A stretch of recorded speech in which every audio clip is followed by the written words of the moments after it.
be grief. Let's keep our ears open then. Hello. What's up, my glorious Necromancers? It's your boy Grief. Here today with something special. And by special, I mean lazy, just like me. If you're just like me and you're sick of grinding your fingers off in the pit, sweating until you can't sweat no more, trying to get that clear, just one more tear, well then I've got something for you. You see, my fingers hurt. Ow. And I'm tired of loops. I'm tired of this button, that button, make sure this is up. I just want to run around and have everything die. And so if you're like me playing Shadowblight, and you want the same thing, well then stay tuned. Let me show you how this thing works first and foremost, and then we'll get into what you need to change on your current Shadowblight setup, which I will keep as minimal as I can, so that you can run around like a maniac and kill everything. And to test the theory, why don't we just run into a quick Helltide? So, on this build, there's really nothing that you need to do differently. All you're going to do is run around. You don't have to hit any buttons. I'll go over at the end if you desire to hit buttons, if you're that weird. You can. This will work in anything in Torment 4, basically. It'll do your Hordes for you. Obviously, there's going to be some things where you have to be present, and then there will be other things where you could literally just park this thing somewhere, and it will just AFK for you. It has not died on me. Actually, here's a good test right here. We'll hit this, and I'm just going to stand here. I'm not going to press any buttons. Most important thing I can tell you right up front, don't miss the skill tree when you're looking at the planner, because we switch off of Shadowblight and onto Affliction. And basically what that does is it allows all these little guys running around to help us out by putting curses around through our pants and then applying Affliction to whatever they hit.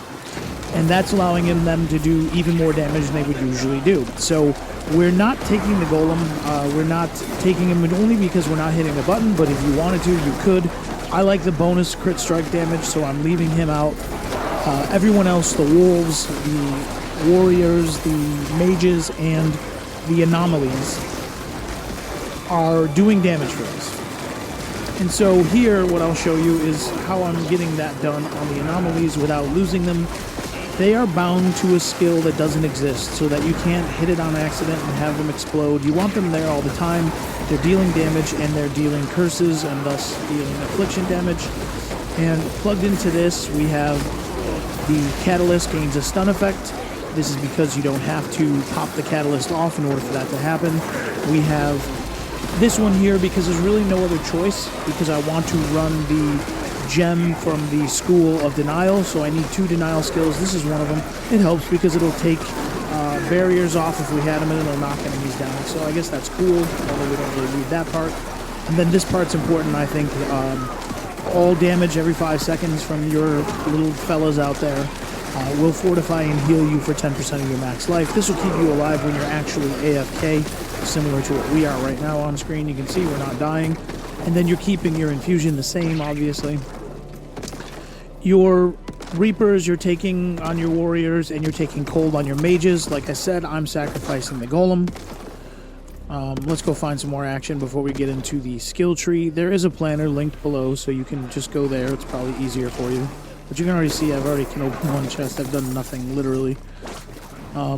You have to have the Corpse Explosion and Tendrils and Skeletal Warriors on your bar.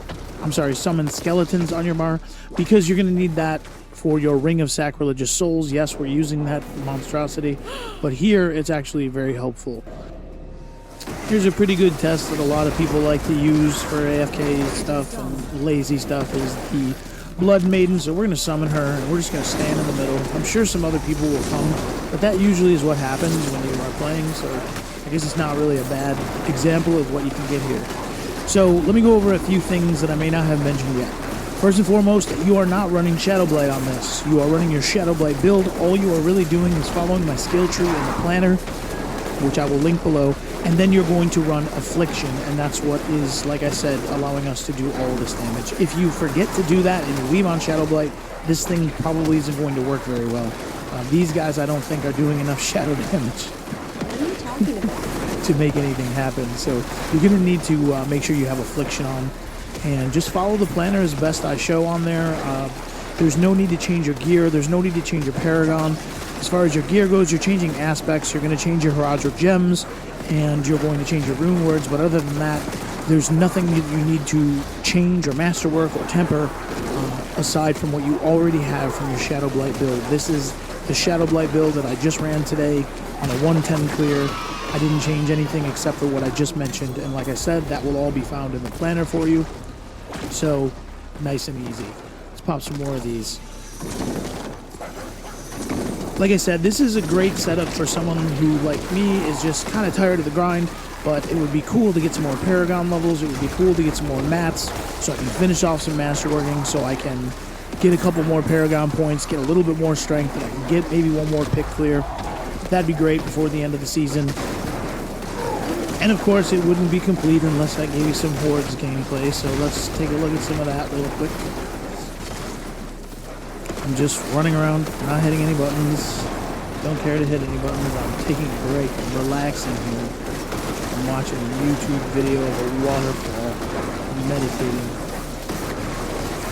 All my little skelly boys and their crew of wolves and whatever the hell these other things are take care of business. I don't have to do anything. You could probably AFK standing in the center if you really wanted to, but you still will not get the events done, so... Now, of course, one of the most important things that I want this build to be able to do for me, with minimal effort, minimal changing my gear, minimal messing around, is strong rooms. I want to be able to get Obfuscite from my masterworking. I want to be able to get other things in here. And I want to do so without having to break my fingers, trying to sweat my ass off, doing a loop, or whatever the case may be. This is pretty easy content. It's not like you have to go crazy, but you still have to do some work where here, you don't have to do anything. All you got to do is run around. So we're going to see how that clears for us. And we're going to keep moving. We're going to keep it moving.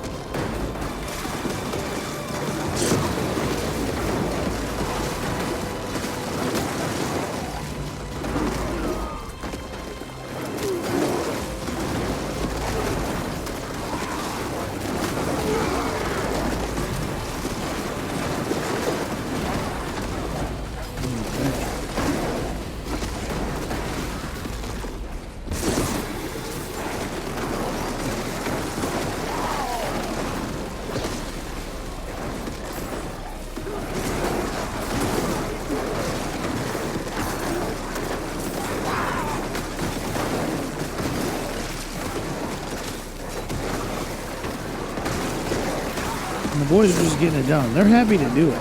They don't mind at all. They're just like, they want you to be comfortable. That's the thing about this build. You gotta look at these guys on the screen and just understand that those are your friends. They want to help you out. They want to make your life easier. And they want to give you nice things. I, for one, I love them. I love these guys. They're my best friends. Best friends in the whole world.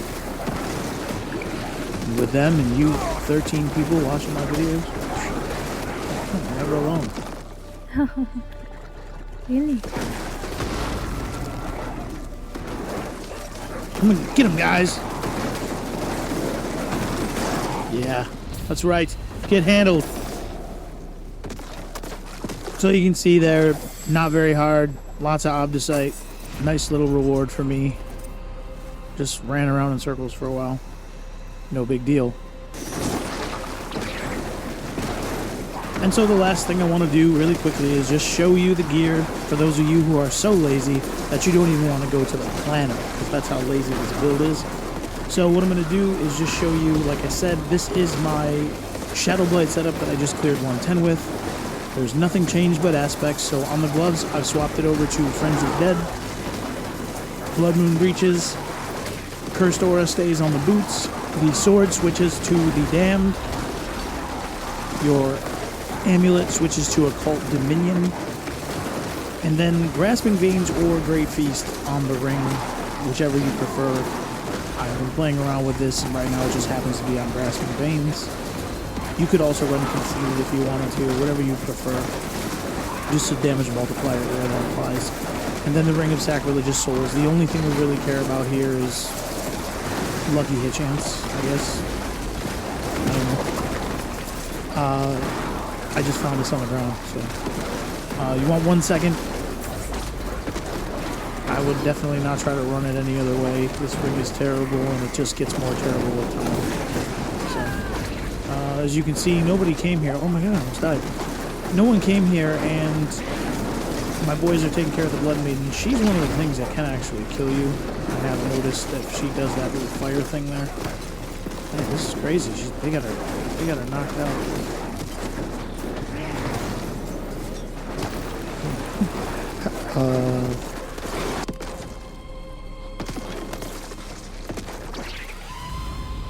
And then on the skill tree,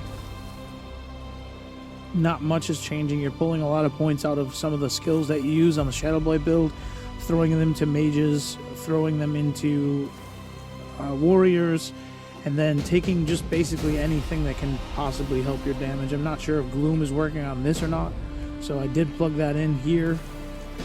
And then, like I said, most importantly, you want to swap your key passive from Shadowblight to Affliction. And then you can just save this in your armory. And whenever you want to go back to your Shadowblight build, load that up. Whenever you want to lazy farm, load this up. That's all I got for today. I want to thank you guys for checking it out. Hopefully some more content to come before the end of the season. And of course, the wrap-up, the autopsy. We will do that either just before the end of the season or right after. We'll see how everything goes, see when the PTR is announced, stuff like that. And I will catch you guys in the next video. Thanks for coming.